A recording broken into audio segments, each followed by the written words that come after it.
I'm Warren Miller. I'm a fifth generation farmer out in the Palouse Hills of Whitman County that's in Washington State. We have a 1,200 acre mainly wheat farm. We also grow barley, and I'm starting to dip my toes a little bit into canola. So the reason I came back to farm is unfortunately my dad passed away 6 years ago.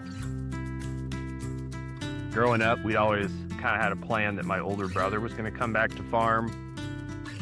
So he came back and tried farming for 5 or 6 months, ended up not really liking it.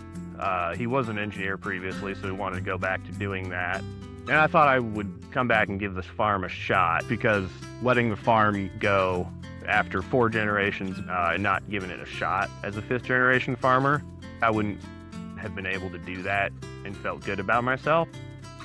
So I came back, tried farming, ended up liking it, and decided that's what I'm gonna do. So now I'm down here doing it full time. Normally on a family farm, you've got, your dad or the previous generation, someone to bounce advice and ideas off of. My biggest challenge was I'd come back and didn't really have a mentor or someone I could go to and hit with questions. Because even though I grew up on a farm, and I grew up weeding and I grew up harrowing, but I'd never sprayed, I'd never fertilized, I'd never seeded. There's just a lot of operations that my dad would always handle himself. So just learning how to do all that stuff. Like, I knew what I had to do, I just didn't necessarily know how to do it. And the easiest, best way to get over that, or all those challenges for me, was just to pester the heck out of all of your neighbors. I'm lucky I got a neighbor, less than a mile up the road. He's an old guy who was a retired farmer.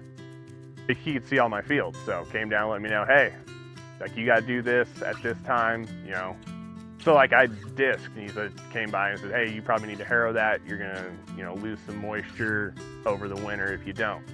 I also have a neighbor up the road who's pushing me to try new things on the farm. So I think another way to really help yourself out if you're coming back and trying out farming is don't be afraid to try that stuff. But if you are going to try it, definitely try to have resources in that area. So I'm new to canola, but he's been growing canola for 8 years. So any problems I have, I'm getting poor emergence. I don't like my seed contact with my soil. I don't like how my field prep went. Anything like that, I can go to him, ask, hey, this is what happened. I've had this happen. Here's the steps you go to remedy the situation.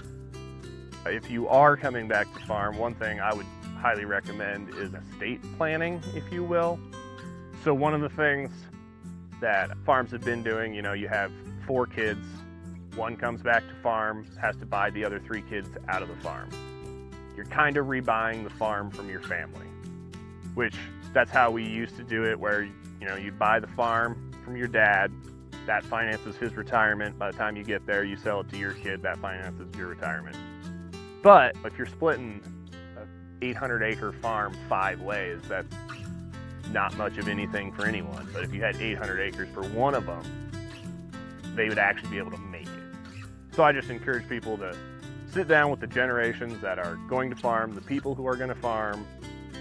What is your intention for it? Look, not just, 5, 10 years in the future, but, next generation.